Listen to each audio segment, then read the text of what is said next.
नमो नमः। आज पुनः एक बार अर्थ संग्रह की चर्चा करेंगे। चर्चा का विषय निषेध परिच्छेद है। निषेध परिच्छेद में हम लोगों ने कल तक कुछ चर्चा किया।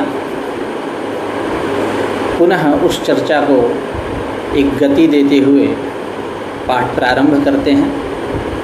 निषेध यानी पुरुषस्य निवर्तकम वाक्यम निषेधः, जैसा कि न कलंजम भक्षयेत् यह। उसके बाद उसी चर्चा क्रम में एक पूर्व पक्ष हुआ था कि ननु निषेध वाक्यस्य कथम निवर्तना प्रतिपादकत्वम इति चेत् उच्यते। ये पूर्व पक्ष हुआ था कि निषेध वाक्य कैसे निवर्तना का प्रतिपादक होगा। ऐसा इस पूर्व पक्ष के पूर्व में इस पूर्व पक्ष का आशय ये था कि जैसे भक्षयेत है, तो भक्षयेत मतलब भक्षण करें, भक्षण करो, तो यहाँ भक्षण रूप अर्थ की प्रतीति हो रही है। न भक्षयेत कहने पर भक्षणाभाव अर्थ की प्रतीति होनी चाहिए। यहाँ निवर्तना रूप अर्थ कैसे लिया जाता है, इसी श्रृंखला में, इसी प्रकरण में बात चली थी कल कि ननु निषेध वाक्यस्य कथम निवर्तना प्रतिपादकत्वम इति चेत् उच्यते। न तावदत्र धात्वर्थस्य नयर्थेन अन्वयः इत्यादि कहा गया था कि धात्वर्थ का नयर्थ के साथ अन्वय नहीं होगा, अपितु नयर्थ के साथ प्रत्ययार्थ का अन्वय होगा। क्योंकि धात्वर्थ का इसलिए अन्वय नहीं होगा क्योंकि धात्वर्थ उपसर्जनीभूत है, विशेषणीभूत है प्रत्ययार्थ में, और वो भी प्रत्ययार्थ कैसा, तो शाब्दी भावना रूप प्रत्ययार्थ में विशेषणीभूत है। इसलिए अन्यत्रोपसर्जनीभूतस्य न अन्यत्र अन्वयः, अन्यत्रोपसर्जनीभूत जो है उसका अन्यत्र अन्वय नहीं होता है। तो इस प्रकार यह जो धात्वर्थ है उपसर्जनीभूत है, विशेषणीभूत है प्रत्ययार्थ में, इसलिए इस धात्वर्थ का नयर्थ में अन्वय नहीं होता है। और उस प्रत्ययार्थ का नयर्थ में अन्वय होता है। प्रत्ययार्थ में भी एक शाब्दी भावना है, एक आर्थी भावना है। किसका नयर्थ के साथ अन्वय होता है, इस प्रसंग में हम लोगों ने कल तक चर्चा किया था कि आर्थी भावना का उस नयर्थ में अन्वय नहीं होगा क्योंकि स्वयं आर्थी भावना जो है वो उपसर्जनीभूत है शाब्दी भावना में।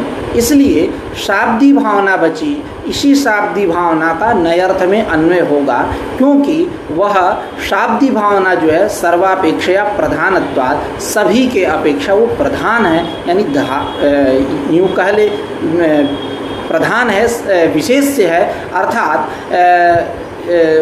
सर्वापेक्षया प्रधानत्वात् यानी धात्वर्थस्य अपेक्षया आर्थी भावना याश्च अपेक्षया प्रधानत्वात्, इन दोनों के अपेक्षा वो प्रधान है। वो किसी का उपसर्जनीभूत नहीं, वो किसी का विशेषण नहीं बन रही है। इसलिए वह विशेष से पदार्थ जो शाब्दी भावना है इसी का नयर्थ में अन्वय होगा। ये बात हम लोगों ने कल इस बात पे, इस विषय पे विचार किया था। अब आते हैं आगे आज के चर्चा में। तो नय का स्वभाव बतला रहे हैं। नय का क्या स्वभाव है, तो जैसा कि स्वभाव के विषय में बतला दूं, जैसे तत्वपक्षपातो ही धियाम स्वभावः इति सांख्य तत्वकौमुद्याम। बुद्धि का स्वभाव होता है तत्व पक्ष का अवलंबन करना। बुद्धि का स्वभाव है तत्व पक्ष का अवलंबन करना, जो यथार्थ है उसका अवलंबन करना, यह बुद्धि का स्वभाव है। उसी प्रकार सज्जनों का भी स्वभाव है दूसरे का उपकार करना। बिन मतलब कुछ कहे उसके अंदर वो करुणा है, वो दया भावना है, वो उपकार की भावना है, जिससे वो प्रभावित होकर के दूसरों का उपकार करता है। यदि किसी दूसरे व्यक्ति का, कोई व्यक्ति यदि सज्जन व्यक्ति उपकार कर रहा है तो इसका मतलब ये नहीं है कि वो कभी उससे उपकृत हुआ था, ऐसा बात नहीं, क्योंकि वो सज्जन है, उसका ये स्वभाव ही है। आप देखिए जैसा कि जल को आप स्पर्श करेंगे, तो जल को स्पर्श करेंगे तो ठंडाहट महसूस होगी, ठंडा लगेगा, क्योंकि शीत स्पर्शवत्यापः, ये उसका स्वभाव है, ये उसका गुण है। अग्नि को ले लीजिए, अग्नि में आप हाथ रखेंगे या अंगुली रखेंगे तो अग्नि जलाएगी ही, यह नहीं देखेगी कि ये बच्चा है, बालक है कि वृद्ध है, क्या है, इस विषय पर उसको विचार करने का अवसर नहीं प्राप्त होता है। यानी उसका यह स्वभाव है, उसका स्वभाव है, अग्नि का यह स्वभाव है जलाना, जल का स्वभाव है शीत स्पर्श होना, उसको जो भी छुएगा वो शीत की अनुभूति उसको होगी, तो ये स्वभाव है। ठीक उसी प्रकार नय का क्या स्वभाव है, इस पे विचार करते हैं। तो ग्रंथकार लोगाक्षी भास्कर अपने शब्दावली में कह रहे हैं, नयश्च एष स्वभावः यत् स्वसमव्याहृत पदार्थ विरोधी बोधकत्वम। विरोधी बोधकत्वम कैसा? यत् स्वसमव्याहृत पदार्थ विरोधी बोधकत्वम। जैसा कि उदाहरण ले लीजिए, घटो नास्ति, घट नहीं है, तो अब यहाँ अस्ति पद जो समव्याहृत नय है वो क्या उस नय के द्वारा किस अर्थ की प्रतीति हो रही है? तो घट सत्व विरोधी घटासत्व, यानी घटो नास्ति यानी घड़ा नहीं है, यानी घटासत्व, यही उसका स्वभाव है, यही नय का स्वभाव है। नयश्च एष स्वभावः यत् स्वसमभिव्याहृत, स्वमल्लम नय तत्समभिव्याहृत पदार्थ विरोधी बोधकत्वम, अर्थात घटसत्व विरोधी घटासत्व बोधकत्वम, यही उसका स्वभाव है। अब जैसा कि नय के विषय में कल हम लोगों ने चर्चा किया था कि नयोद्भव समाख्यातौ पर्युदास प्रसज्यकौ पर्युदासः सदृशग्राही प्रसज्यस्तु निषेधकृत, ऐसा हम लोगों ने कल चर्चा किया था। लेकिन इसके अतिरिक्त भी नय के 6 अर्थ बतलाए गए हैं नागेश के द्वारा। कौन? तो तत्सादृश्यम भावश्च तदन्यत्वम तदल्पता अप्राशस्त्यम विरोधश्च नयर्थः षट् प्रकृतिताः। इसको समझते हैं थोड़ा सा। तत्सादृश्यम यथा जैसे गर्धवे अनश्वोयम, गदहे में अनश्वोयम, यह अश्व नहीं है लेकिन सादृश्य है। कैसा सादृश्य? मतलब सादृश्यंच तद्भिन्नत्वे सति तद्गत भूयो धर्मवत्वम, उससे भिन्न है। गदहा गदहा है और घोड़ा घोड़ा है, उससे भिन्न है, लेकिन कुछ धर्म है उसका। क्या धर्म? आवाज़ को ले लीजिए, आकृति को लेकर के सादृश्य बैठा लीजिए, जो भी आपको बैठाना है, प्रजाति को लेकर के बैठा लीजिए, जो भी बाल उसके शायद उसी प्रकार होते हैं जैसा अश्व का होता है। तो गर्धवे अनश्वोयम, अनश्वोयम अयं अनश्वः न स्व अनश्व, यहाँ जो नय है किस अर्थ में? सादृश्य अर्थ में है। तत्सादृश्यम अभावश्च, अभाव के विषय में अभावश्च प्रसज्य प्रतिषेधे वक्ष्यते। प्रसज्य प्रतिषेध जैसा कि हम लोगों ने कल अनचिच सूत्र के ऊपर चर्चा किया था। अच से परे यर को द्वित्व होता है अच पर में न रहने पर, यानी अच का सर्वथा अभाव, कुछ पर में हो, हल पर में हो तब पर भी द्वित्व होगा, कुछ पर में न हो तब पर भी द्वित्व होगा। जैसा कि शुद्ध्युपास्य इस स्थल में यहाँ धकार को द्वित्व होता है, हल यकार रूप हल पर में है, और वाग यहाँ जो द्वित्व होता है वहाँ कुछ पर में नहीं है। यह अभाव। तत्सादृश्यम अभावश्च तदन्यत्वम, तदन्यत्वम यानी उससे अन्य। जैसा कि अमनुष्यम प्राणिनम आनय, न मनुष्यः इति अमनुष्यः तम अमनुष्यम, अमनुष्यम प्राणिनम आनय, अमनुष्य जो मनुष्य नहीं है अर्थात उससे अन्य है, ऐसे प्राणी को लाइए, किसी जानवर को लेके आइए इत्यादि जो भी। तो ये अन्यत्व। तत्सादृश्यम अभावश्च तदन्यत्वम तदल्पता, अल्पता का जैसा उदाहरण समझते हैं। अनुदरा कन्या, अनुदरा कन्या, यह जो कन्या है कैसी है? अनुदरा, न उदरा इति अनुदरा, अर्थात यह कन्या अनुदरा है। इसका मतलब ये नहीं कि उसके उदर ही नहीं है, उसके पेट ही नहीं है, ऐसा नहीं। इसका मतलब यही है कि स्थूल उसके पेट नहीं है, उसके पेट जो है पतले हैं और मतलब शेप में है, ऐसा अर्थ लेना है। अनुदरा कन्या तदल्पत्व, तदल्पत्व यानी स्थूलत्व निषेधेन उदरस्य अल्पत्वम गम्यते बुध्यते वा। ठीक है, तो इस प्रकार यहाँ स्थूलत्व का निषेध मतलब शेप में है, ऐसा कह लें, स्लिम है, ऐसा कह सकते हैं। आगे अप्राशस्त्यम, अप्राशस्त्य मतलब आप अभी हम लोग चर्चा करेंगे अर्थवाद पे। प्राशस्त्य निंदा नितर परम वाक्यम अर्थवादः। तो प्राशस्त्य यानी प्रशंसा और प्राशस्त्य मतलब प्रशंसा नहीं, निंदा। जैसा ब्राह्मणे अब्राह्मणोयम, अब्राह्मणोयम, यह अयम अब्राह्मणः, यह ब्राह्मण नहीं है, यह ब्राह्मण नहीं है।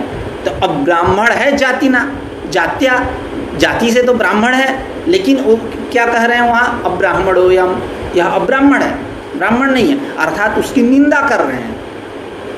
देखिए ये निंदा अर्थ बात तब निकल के आएगी, अप्राशस्त्य अर्थ बात तब निकल के आएगी जब वो जाति से ब्राह्मण हो, जाति से ब्राह्मण हो और हम कहे कि यह ब्राह्मण नहीं है, शराब मदिरा मांस इत्यादि सब भक्षण करता है, तब निंदा अर्थ आएगी। यदि वो ब्राह्मण हो ही नहीं जाति से, तब वहाँ निंदा अर्थ नहीं आएगी, उसके लिए कोई बात नहीं है। कह दीजिए किसी शूद्र को या वैश्य को या क्षत्रिय को अब्राह्मण हो यम, तो वहाँ अप्राशस्त्य नहीं, वो तो तत्व खतन हो जाएगा। बात सही कह रहा है।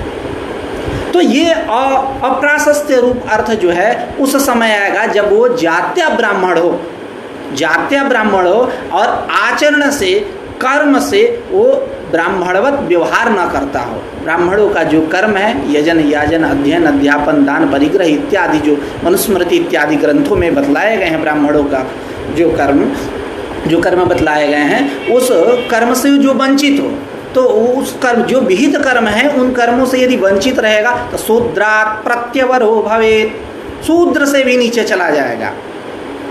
तो ये बात तब लगेगी जब वो जात्या ब्राह्मण हो और हम उसको कह रहे हैं कि अब्राह्मणोऽयम् अयं अब्राह्मणः अयं पुरुषः पूर्ववर्ती विद्यमानः अस्माभिः यः पुरुषः दरिदृश्यते स पुरुषः अब्राह्मणः, तब यह अप्रशंसा बात अर्थ आएगी।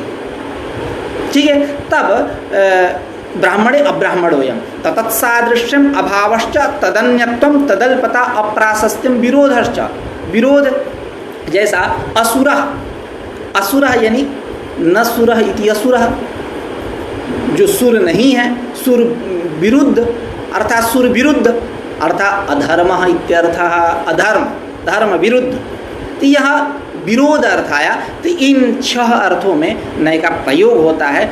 फिर से एक बार श्लोक का वाचन कर देते हैं।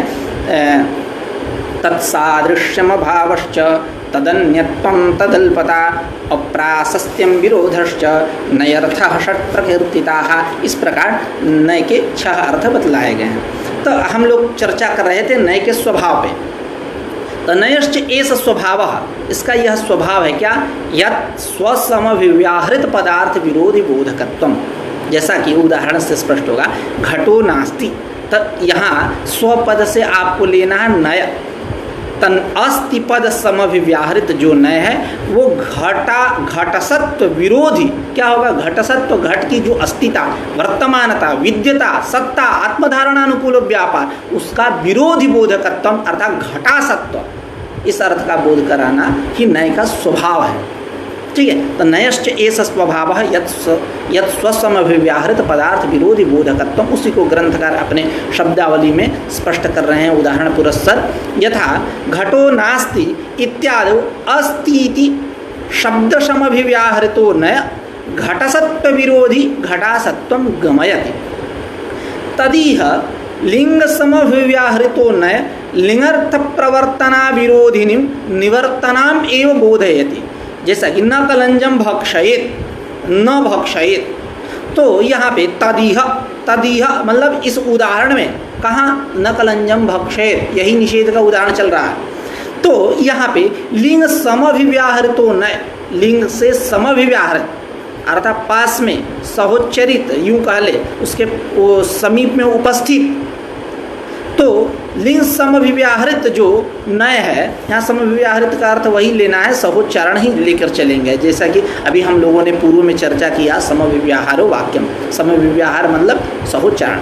तो लिंग तदिह नकलंजम भक्षयेत इत्यत्र लिंग समव्याहृतो नय, लिंग समव्याहृत जो नय वह नय लिंगर्थ प्रवर्तना विरोधिनी, लिंग का अर्थ क्या है, प्रवर्तना, उस प्रवर्तना का विरोधी क्या होगा, निवर्तना, निवर्तनाम एव बोधयति, नय बोधयति क्रिया का करता हुआ नय, नय इस अर्थ का बोध कराता है, अर्थात प्रवर्तना विरोधी जो निवर्तना उस अर्थ का यह नय बोध कराता है। तो जो पूर्व पक्ष था कि ननु निषेध वाक्य से कथम निवर्तना प्रतिपादकत्वम, निषेध वाक्य कैसे निवर्तना का प्रतिपादक होगा इति चेत उच्यते। तो जो पूर्व पक्ष का आशय हम लोग समझे थे कि न भक्षयेत, यहाँ भक्षयेत मतलब भक्षण करे, भक्षण करो, और न भक्षयेत का मतलब भक्षणा भाव अर्थ आना चाहिए। निवर्तना रूप कैसे अर्थ आएगा, तो यह बात लग रही है कि तदिह नकलंजम भक्षयेत इत्यत्र लिंग समभिव्याहृतन लिंगार्थ प्रवर्तना विरोधी अर्थ का बोध कराएगा।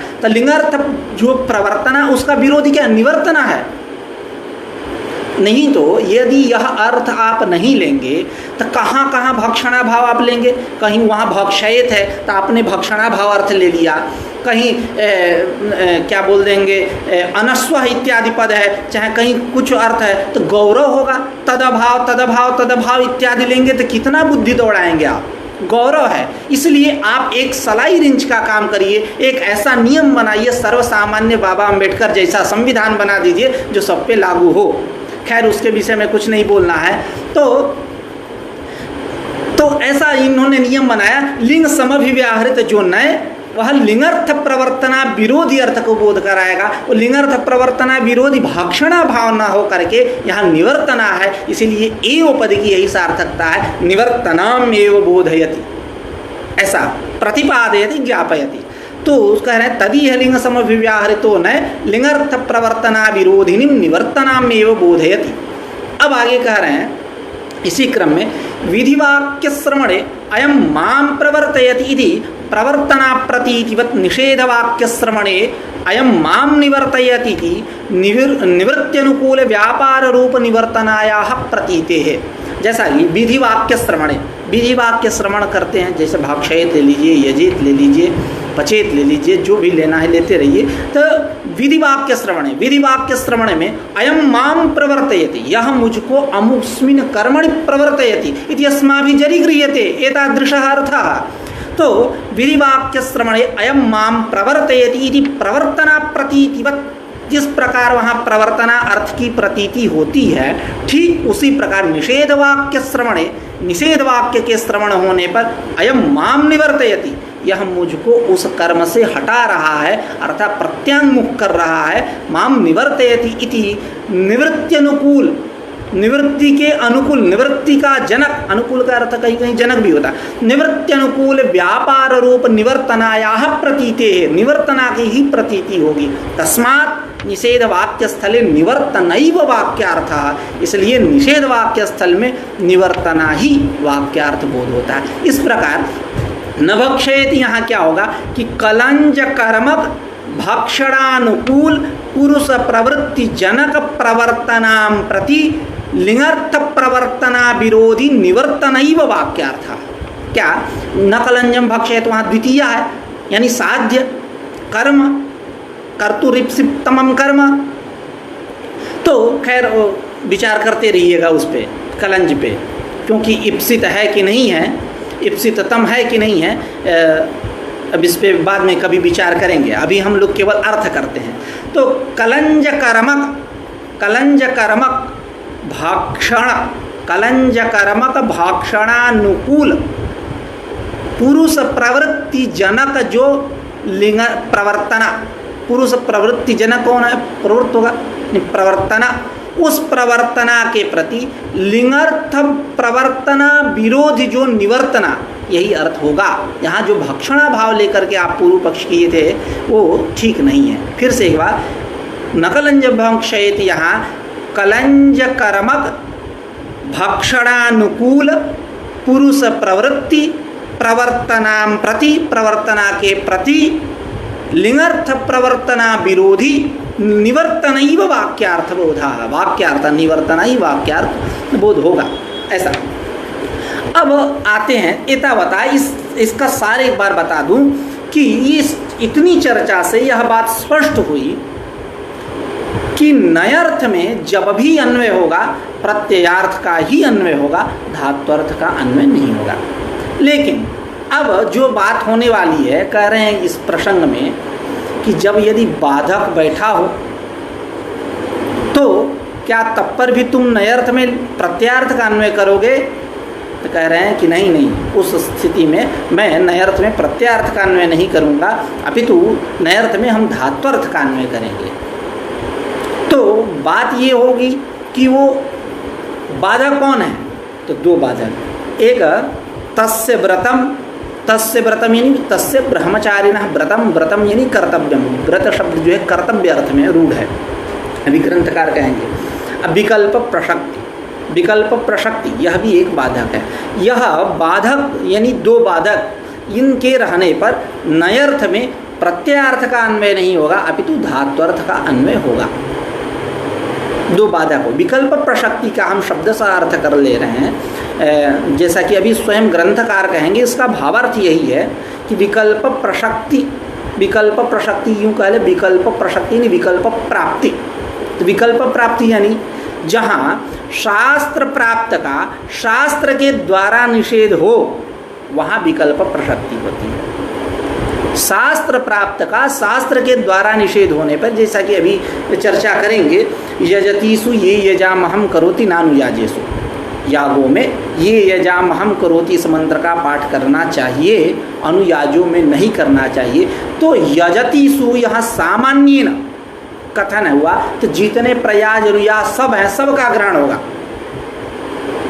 ग्रहण होगा यजतीसु पद के द्वारा।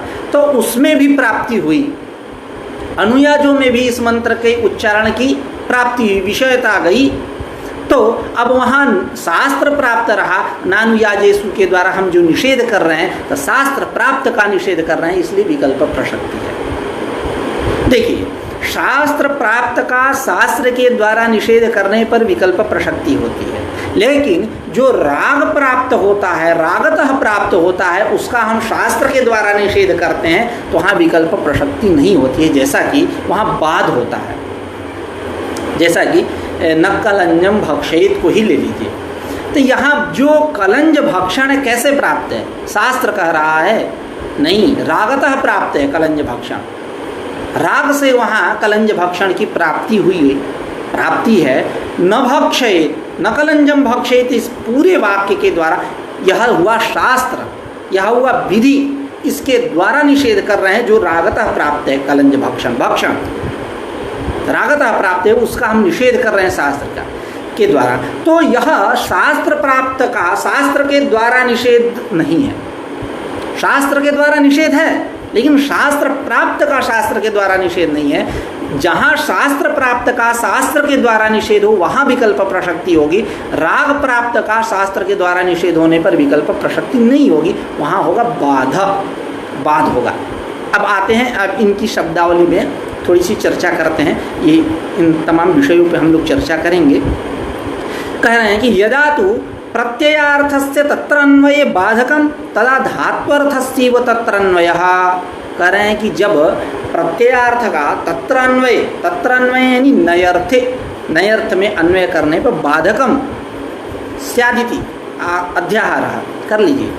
जब यत्र काचित् क्रिया नास्ति तत्र शुभो इति आक्षिप्यते, ऐसा नियम है, तो बाधकम स्यात्, ऐसा हम पूर्व पक्ष बना लें। ये पूरा वाक्य जो है, यदा तो प्रत्ययार्थस्य तत्रन्वये बाधकम तदा अर्थ धात्वर्थस्यैव तत्रन्वयः।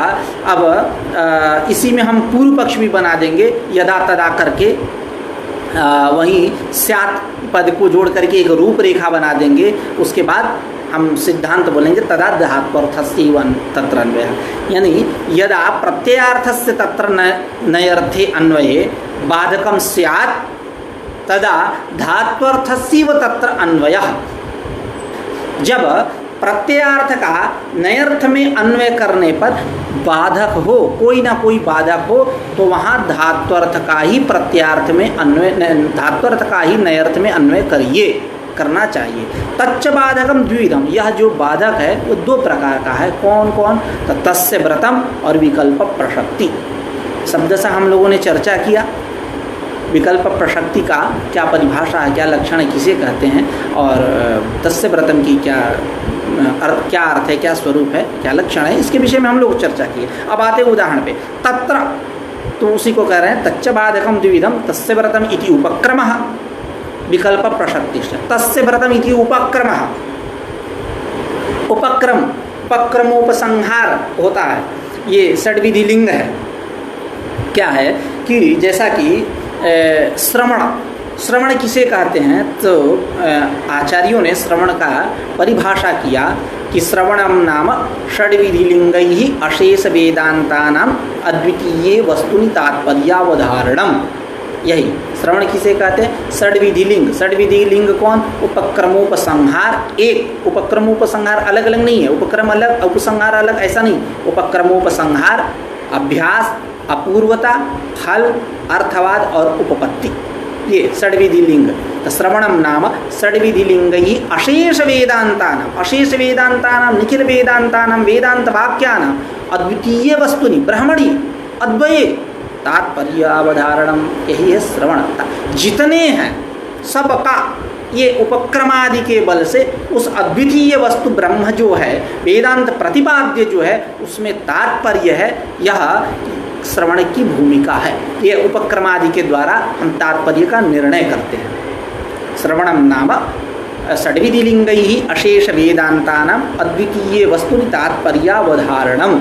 ऐसा जितने श्रुति वाक्य हैं, ऐसा इसी भाव को मन में रखते हुए भगवान बादरायण ने तत्तु समन्वया सूत्र बनाया। इसकी चर्चा जितने सारी श्रुतियाँ हैं सबका अस्मिन्नेव ब्रह्मणिताः सर्वाः श्रुतयः समवलीयन्ते, उस ब्रह्म में ये सारी श्रुतियाँ समा जाती हैं। सारे श्रुतियों का तात्पर्य उसी में है। यह तात्पर्य का निर्णय जो है यह उपक्रमादि के बल से हम लोग करते हैं।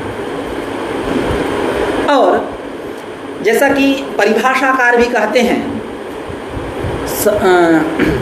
सदैव सोमीदमाग्रासीत् इत्युपक्रम्य तत्सत्यं स आत्मा तत्त्वमसि श्वेतकेतोः इत्युपसंहारे विशुद्धे ब्रह्मणि वेदांतानां तात्पर्यम अवसितम, तात्पर्यम अवसितम, तात्पर्यम निश्चितम। तात्पर्य सारे सबका ब्रह्म में ही है।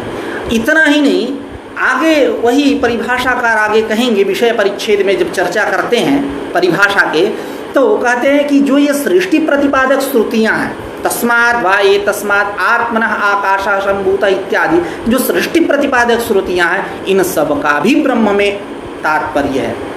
लेकिन कैसे तात्पर्य है, वहाँ तात्पर्य का प्रकार बदलाया गया है। तो उस पर विस्तृत चर्चा करेंगे तो ग्रंथ नहीं हो पाएगा। आप देख सकते हैं जाकर के, सृष्टि वाक्यानम कथम ब्रह्मणि उपयोग है, ऐसा करके।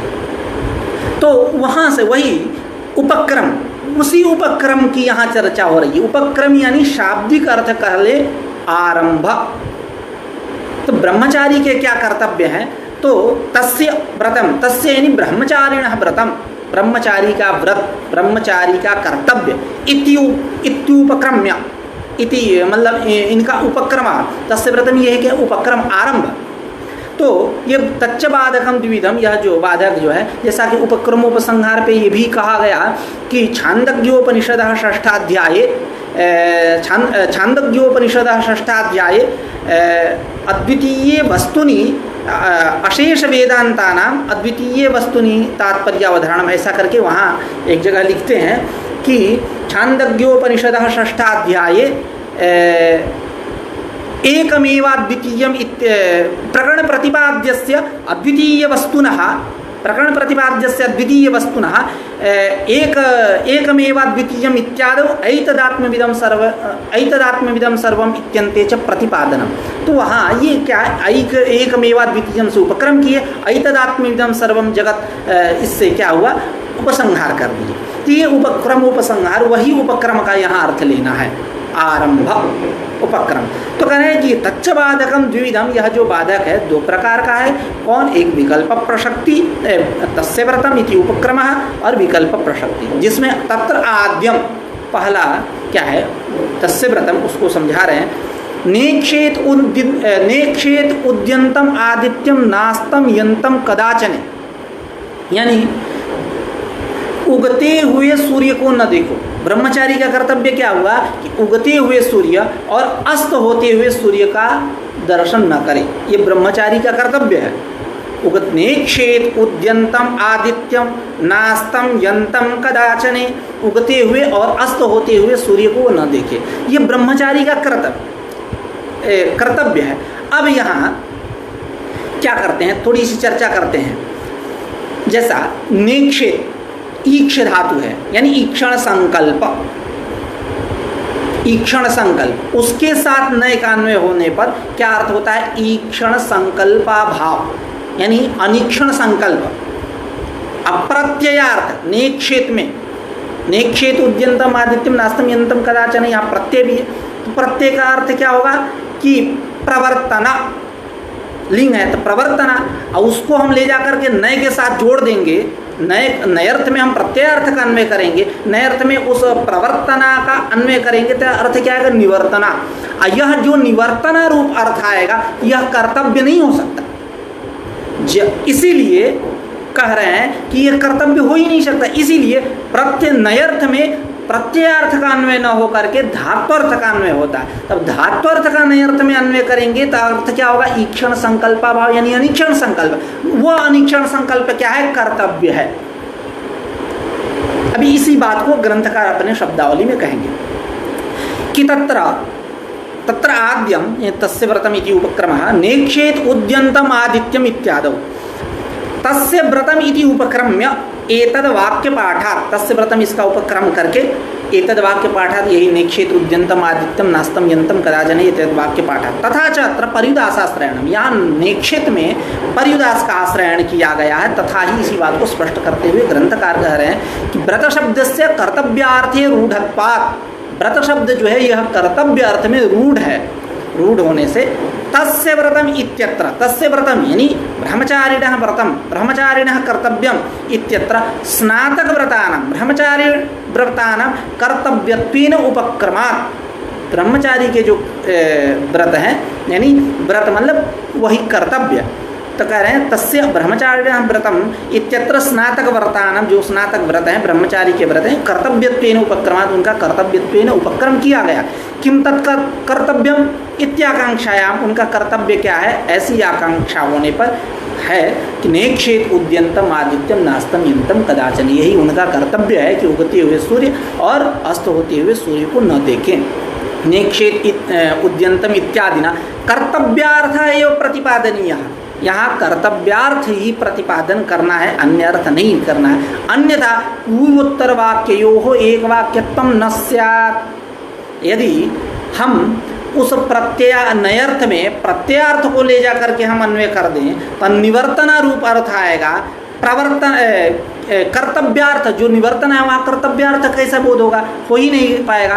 तब नेक्षेत उद्यंतम आदित्यम नास्तम यंतम कदाचन, इसका और पूर्व जो वाक्य है तस्य व्रतम, इन दोनों की एक वाक्यता ही नहीं हो पाएगी यदि कर्तव्यार्थ नहीं लोगे। कर्तव्यार्थ कब होगा, जब आप नयर्थ में धात्वर्थ का अनीक्षण संकल्प, धात्वर्थ ईक्षण संकल्प नए जब संबंधित हुआ तो अर्थ क्या हो, अनीक्षण संकल्प, ये अर्थ। तो जब अनीक्षण संकल्प लेंगे तभी कर्तव्यार्थ बोध होगा। प्रत्ययार्थ का नए अर्थ के साथ अन्वय करेंगे तो कर्तव्यार्थ की प्रतीति होने वाली नहीं है।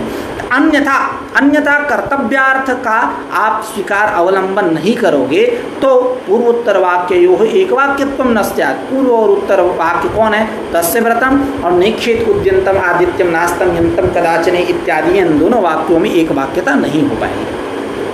तथा च नयर्थेन न प्रत्यार्थान्वय, उसी को स्पष्ट करें, नयर्थ के साथ प्रत्यार्थ का अन्वय नहीं हो पाएगा। क्यों, कर्तव्यार्थ अनवबोधात्, कर्तव्यार्थ की प्रतीति नहीं हो पाएगी जब आप नए को ले जाकर प्रत्यार्थ का अन्वय नए के साथ कर देंगे। तो आगे कह रहे हैं विध्यर्थ प्रवर्तना विरोधी निवर्तनायाः एव तादृशनया बोधना, तादृशनया बोधना, उस नए से किस अर्थ का बोध होगा, तो कह रहे विध्यर्थ विधि का जो अर्थ क्या, प्रवर्तना, उस प्रवर्तना का विरोधी जो निवर्तना, निवर्तनायाः एव तादृश नया बोधना, तादृश नय से बोध हो पाएगा, बोध होगा यदि आप नए अर्थ में प्रत्यार्थ का अन्वय कर दोगे तो, है ना।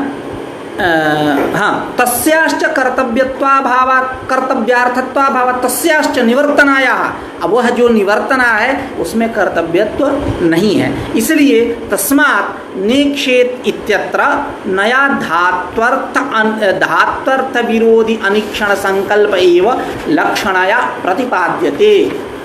इसलिए नेक्षेत यहाँ नए के द्वारा क्यों प्रतिपाद्यते, धात्वर्थ विरोधी, धात्वर्थ मतलब धातु का अर्थ क्या हो, ईक्षण, और उसका विरोधी अर्थ क्या होगा? अनिक्षण। अनिक्षण संकल्प का अनिक्षण संकल्प विरोधी होगा।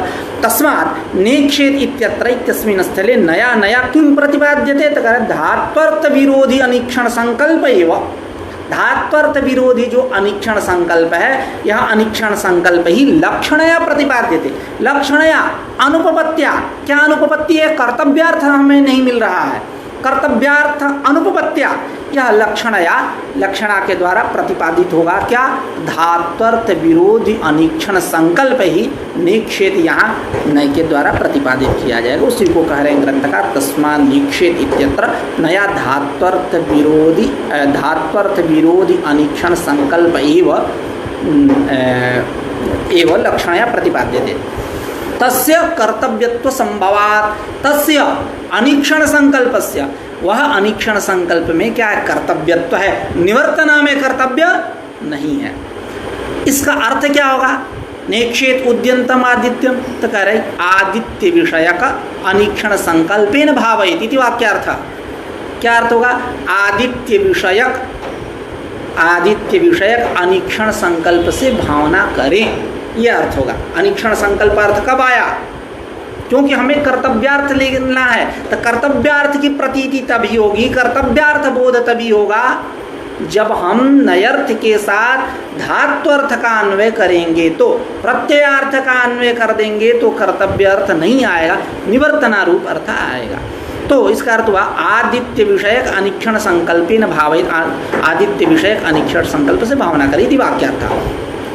तत्र भाव्याकांक्षायाम एतावता हैनसा युक्तो भवतीति वाक्यशेषात् अवगतः पापक्षयो भाव्यतया अन्वेति। मतलब कि तत्र मतलब अनिक्षण संकल्प रूप भावनायाम, अनिक्षण संकल्प रूप भावना में भाव्याकांक्षायाम, जैसा कि शाब्दी भावना में भाव्याकांक्षा हुई, साध्याकांक्षा हुई, यानी किम भावयते ऐसी आकांक्षा हुई, या इसको कहले कैमर्थ्याकांक्षा हुई, तब वक्षमाणं सत्रयोपेतार्थी भावना साध्यत्वेन अन्वेति ऐसा कहा गया था, हम लोगों ने चर्चा किया था शुरू में।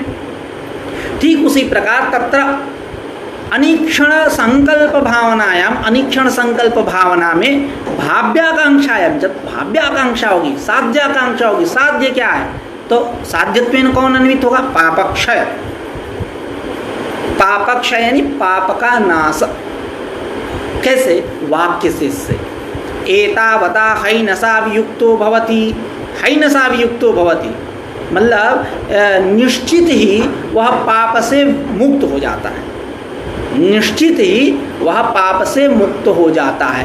तो यह जो वाक्य शेष है, इस वाक्य शेष से अवगत जो पापक्षय है, यह पापक्षय ही अनिक्षण संकल्प रूप भावना में भाव्यतया अन्वेति, भाव्यतया इसका अन्वय होगा। एवं च पूर्वोत्तरयोः एकवाक्यत्वं निर्वहत्येव, इस प्रकार पूर्वोत्तर वाक्य जो अभी अनुपपत्ति आप दिखा रहे थे कि उपपत्ति नहीं हो पाएगी, तस्य व्रतम और नेक्षेत उद्यंतम आदित्यम, जब हम ले जाकर के नयर्थ में प्रत्यार्थ का अन्वय कर दे, उसमें घुसेड़ दे, उसको प्रत्यार्थ का अन्वय कर दे, तो एक वाक्यता नहीं हो पाएगी।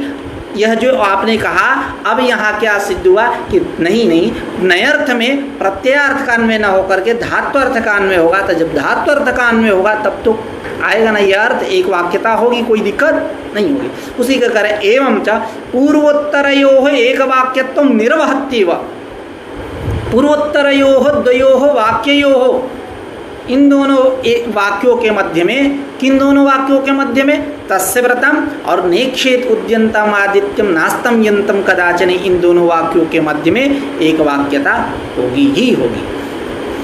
न च अत्र धात्वर्थ विरोधिनः पदार्थान्तरस्यापि संभवात् कथम अनिक्षण संकल्पस्य भावनान्वयः इति वाच्यं न वाच्यं तस्य कर्तव्यत्वाभावेन प्रकृते भावनान्वय अयोग्यत्वात्। ऐसा यहाँ एक पूर्व पक्ष कर रहे हैं। इस पूर्व पक्ष का आशय क्या समझते हैं? उसके बाद कह रहे हैं कि आपको नयर्थ में धात्वर्थ का अन्वय करना है, तो आपने कर दिया, कर्तव्यार्थ बोध करा दिया, एक वाक्यता कर दिया, तमाम जो करना था वो आपने कर दिया, जो इष्ट था, सब कुछ ठीक है। लेकिन यदि कोई पदार्थांतर हो उसी का हम नए में अन्वय कर सकते हैं, तो ये अनीक्षण संकल्प धात्वर्थ विरोधी अनीक्षण संकल्प का ही क्यों अर्थ कर रहे हो? तो उस यही पूर्व पक्ष है। तो कह रहे हैं कि नहीं, आप यह जो बोल रहे हो पदार्थांतर, वो उसको ले जा करके उसमें अन्वय करोगे, यह तुम्हारा कथन ठीक नहीं है, पूर्व पक्ष ठीक नहीं है। इसलिए ठीक नहीं है कि हमको कर्तव्यार्थ भी लेकर चलना है। जैसे हमने धात्वर्थ का अन्वय किया, ईक्षण धात्वर्थ मतलब ईक्षण संकल्प, अन्वय के साथ अन्वय हुआ, अनीक्षण संकल्प हुआ, तो उसमें तो कर्तव्यार्थ है। लेकिन जो पदार्थांतर का तुम कर रहे थे, कह रहे हो कि नए अर्थ में अन्वय करेंगे, क्या पता, क्या गारंटी है? गारंटी दो कि उसमें कर्तव्यार्थ बोध होगा। तो वही ये पूर्व पक्ष, उसका समाधान इस प्रकार है, न चात्र धात्वर्थ विरोधिना पदार्थांतरस्यापि संभवात् कथम अनीक्षण संकल्पस्यैव भावनान्वय इति वाच्यम न वाच्यम तस्य कर्तव्यत्वाभावेन प्रकृते भावनान्वय अयोग्यत्वात्, योग्यता नहीं है। अब पंक्ति का अर्थ लगाते, अत्र यहाँ प्रकृत स्थल में जो चर्चा चल रही है ये कि किस नए अर्थ में किसका अन्वय होगा इत्यादि, इस स्थल में नए ले लीजिए, अत्र नए, नए में नए अर्थे धात्वर्थ विरोधिनः पदार्थांतर से, धात्वर्थ विरोधी पदार्थांतर के संभवात रहने पर कथम अनीक्षण संकल्पस्य भावनान्वय, कैसे आप अनीक्षण संकल्प का ही भावना में अन्वय कर रहे हो? ये हुआ पूर्व पक्ष। पदार्थांतर के रहने पर, धात्वर्थ विरोधी पदार्थांतर के रहने पर, अन्य पदार्थ पदार्थांतर तस्य पदार्थांतर से, तो पदार्थांतर के रहने पर कैसे आप धात्वर्थ विरोधी धात्वर्थ विरोधी पदार्थांतर के रहने पर कैसे आप अनीक्षण संकल्प का ही भावना में अन्वय कर रहे हो? इति वाच्यम न वाच्यम, ऐसा आप नहीं कह सकते। क्यों? कि तस्य कर्तव्यत्वाभावेन, उसमें कर्तव्यता नहीं है, उसमें कर्तव्यत्व का अभाव है। तो जब कर्तव्यत्व का अभाव होने से प्रकृति भावनान्वय अयोग्यत्वात्, प्रकृति भावनायां, भावना में उसका अन्वय होने की योग्यता नहीं है उसकी, इसलिए उसका अन्वय नहीं होगा।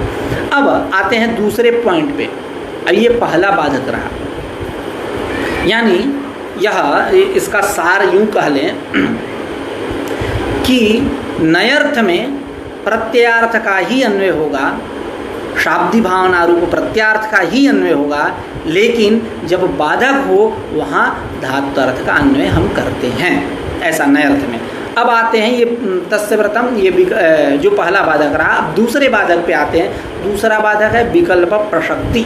विकल्प प्रशक्ति मतलब विकल्प प्राप्ति, शास्त्र प्राप्त का शास्त्र के द्वारा निषेध होने पर विकल्प प्रशक्ति होती है, उसी को कह रहे हैं। द्वितीयम यजतीसु ये यजामहं करोति नानुयाजेषु इत्यादौ। यजतीसु याग सामान्य न, सब में अनुयाज प्रयाज जितने हैं सब में गया। ये यजामहं करोति, इस मंत्र का उच्चारण करना चाहिए, नानुयाजेषु अनुयाजों में नहीं करना चाहिए। ये क्योंकि यजतीसु है तो यजतीसु कहें तो किसी याग विशेष का तो नाम लिए नहीं, सामान्य न विधान है, तो ये अर्थ हुआ पहले अंश का। इसमें दो अंश बना लीजिए, एक यजतीसु ये यजामहं करोति, दूसरा नानुयाजेषु, यानी यागों में ये यजामहं करोति इस मंत्र का उच्चारण करें, इस मंत्र की भावना करें। दूसरे अंश का अर्थ है नानुयाजेषु का मतलब है कि अनुयाजों में ये यजामहं इस मंत्र का उच्चारण न करें। अब अत्र विकल्प प्रशक्त पर्युदासाश्रयण, विकल्प प्रशक्ति होने पर शास्त्र प्राप्त हुआ, यजतीसु ये यजामहं करोति शास्त्र है, इसके द्वारा प्राप्त हुआ, तो नानुयाजेषु के द्वारा निषेध हो रहा, अनुयाजों में यह प्राप्त हुआ, नानुयाजेषु इसके द्वारा निषेध हो रहा, तो शास्त्र प्राप्त का शास्त्र के द्वारा निषेध होने पर विकल्प प्रशक्ति होगी।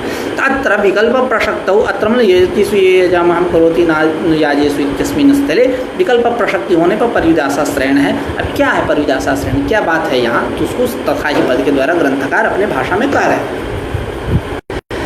यदि अत्र वाक्ये नयर्थे प्रत्यार्थान्वयः स्यात् तदा अनुयाजेषु ये यजामः इति मंत्रस्य प्रतिषेधः स्यात्, अनुयाजेषु ये यजामहं न कुर्यात् इति सच प्राप्तिपूर्वक एव प्राप्तस्य प्रतिषेधात्।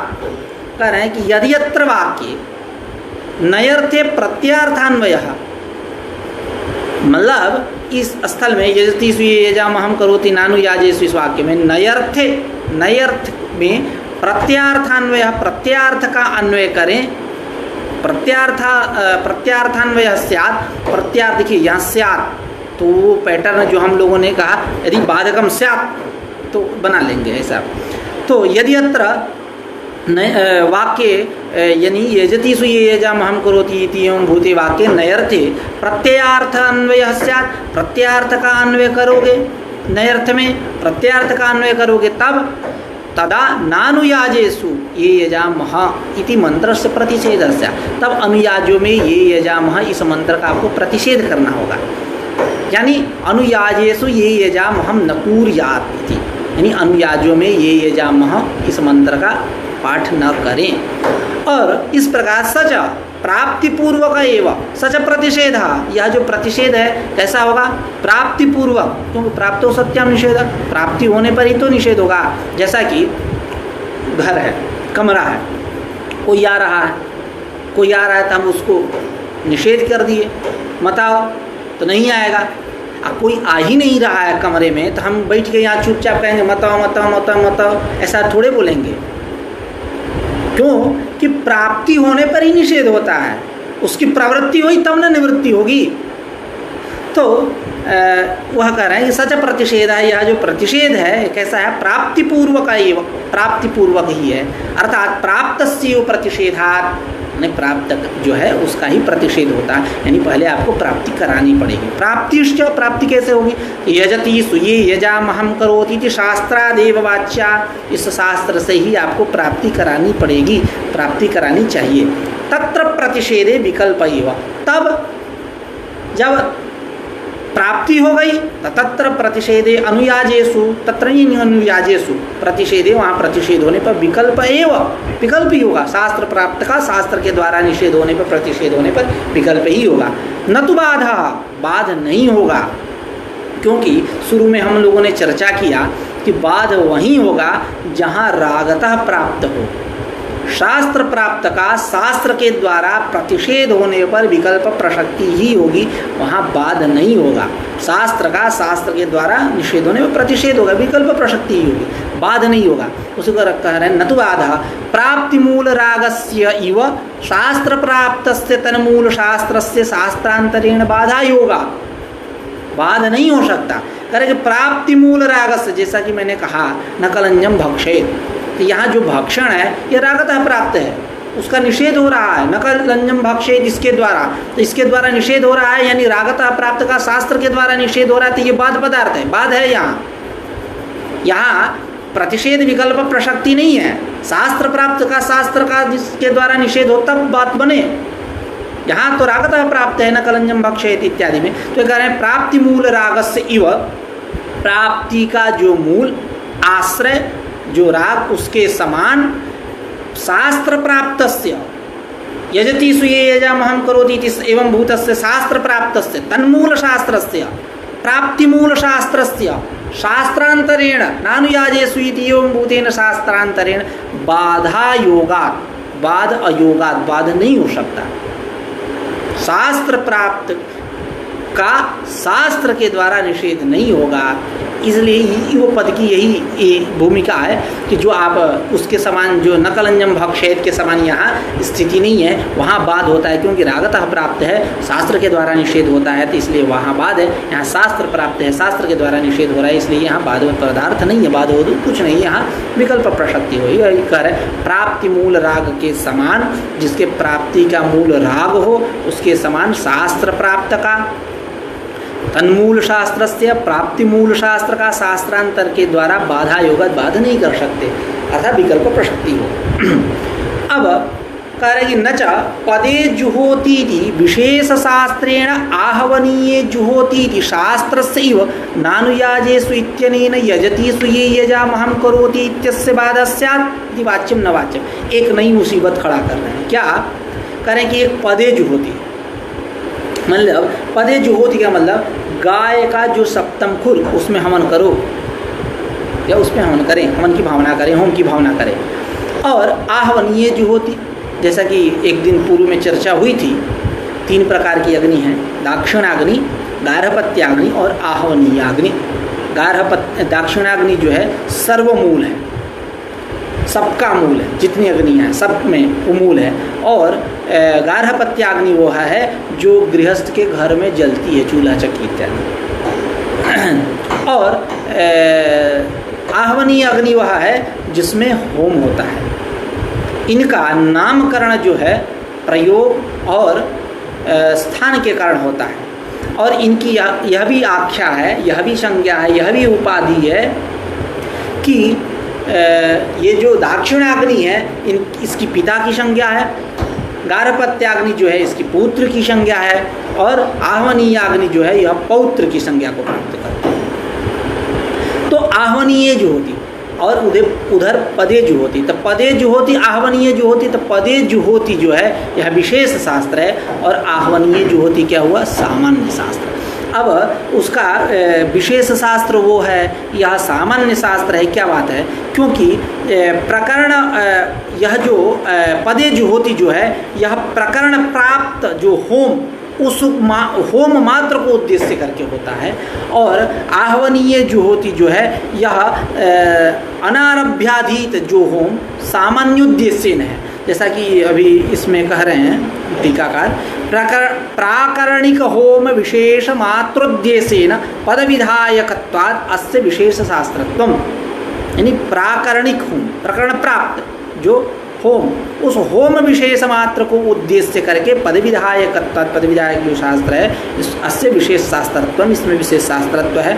और यदा आहवनीय इत्यस्य तु अनारभ्याधीतस्य, अनारभ्याधीत विधि सामान्य विधि, अनारभ्याधीतस्य होम सामान्योद्देश्येन, विशेषोद्देश्येन सामान्योद्देश्य, बस इतने से लेने हैं। सामान्योद्देश्येन यहाँ वो विशेषोद्देश्येन, यानी वह प्राकरणिक होम विशेष मात्रोद्देश्येन, यहाँ क्या है अनारभ्याधीत होम सामान्योद्देश्येन। इसलिए इसमें आहवनीय जो होती में सामान्य शास्त्र है और वो पदे जो होती वो विशेष शास्त्र है। इस प्रकार अभी एक मुसीबत क्या खड़ा कर रहे हैं, एक पूर्व पक्ष क्या बना रहे हैं कि पदे जुहोति इति विशेष शास्त्रेण, इस विशेष शास्त्र के द्वारा आहवनीय जुहोति नामक सामान्य शास्त्र का बाध होता है।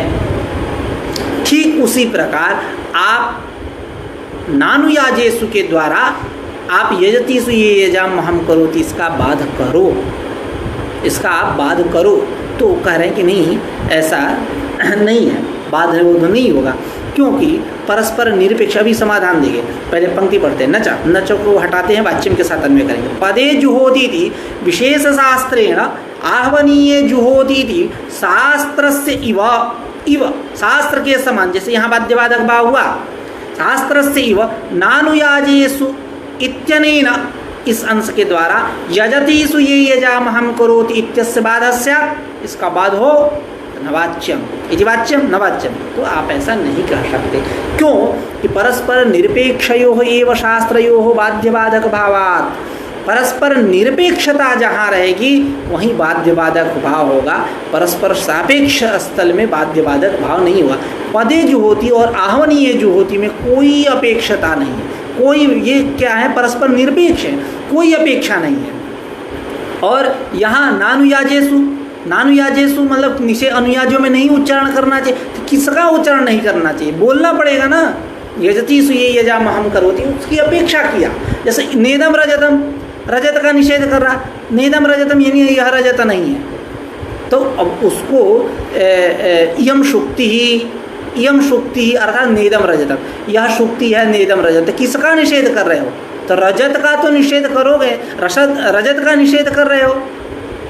तो इस प्रकार रजताभाव का प्रतियोगी जो रजत, उसका ज्ञान हमें अपेक्षित है, क्योंकि निषेध उसी का कर रहे हैं। उसी प्रकार परस्पर निरपेक्ष स्थल में ही बाध्यबाधक भाव होगा, सापेक्ष स्थल में बाध्यबाधक भाव नहीं होगा। तो ठीक इसके अनुसार यह जो पैटर्न आप घटा रहे थे, इसके अनुसार आपने कहा था कि यजतीसु ये यजामहं करोति, यह शास्त्र प्राप्त का नानुयाजेसु के द्वारा हम बाध करेंगे, तो आप ऐसा नहीं कर सकते, बाध नहीं होगा, क्योंकि परस्पर निरपेक्ष स्थलों में ही बाध होता है, सापेक्ष स्थलों में बाध नहीं होता है। तो वही पंक्ति एक बार फिर से पढ़ते हैं। न च पदे जुहोति इति विशेष शास्त्रेण आहवनीय जुहोति इति शास्त्रस्यैव नानुयाजेसु इत्यनेन यजतीसु ये यजामहं करोति इत्यस्य बाधः स्यात् इति वाच्यम न वाच्यम, क्यों कि परस्पर निरपेक्षयोः एव शास्त्रयोः बाध्यबाधक भावात्। पदशास्त्रस्य तु स्वार्थ विधानार्थम आह्वनीय शास्त्रस्य अनपेक्षणत्वात् निरपेक्षत्वम, वहाँ निरपेक्षता है।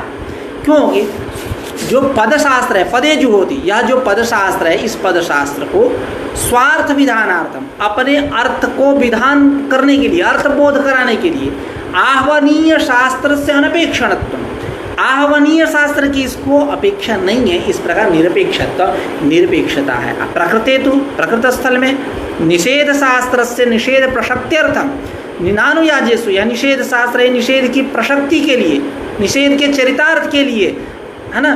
निषेध प्रशक्त्यर्थम यजतीसु ये यजामहम इत्यस्य अपेक्षणा, इसकी अपेक्षा होने से न निरपेक्षत्व, निरपेक्षता नहीं है, इसलिए सापेक्षता है। एतावता यह निकला, यहाँ बाध्य बाधक भाव नहीं होगा, बाध नहीं होगा। तस्मात् शास्त्र विहित शास्त्रांतरेण प्रतिषेधे विकल्प एव, इसलिए शास्त्र विहित का शास्त्रांतर के द्वारा प्रतिषेध करने पर विकल्प ही होगा। यह बात आया विकल्प प्रशक्ति। तो अब कह रहे हैं सचन युक्तः, यह कथन आपका ठीक नहीं है। अब इस अंश की हम लोग कल चर्चा करते हैं। यहाँ से समाधान वाली बात चलेगी, तो कल इस अंश को चर्चा करते हैं और संभवतः कल यह निषेध प्रकरण की समाप्ति करेंगे। ठीक है, आज का पाठ यहीं रख देते हैं। कल फिर नई ऊर्जा के साथ मिलते हैं। नमस्कार, नमो नमः।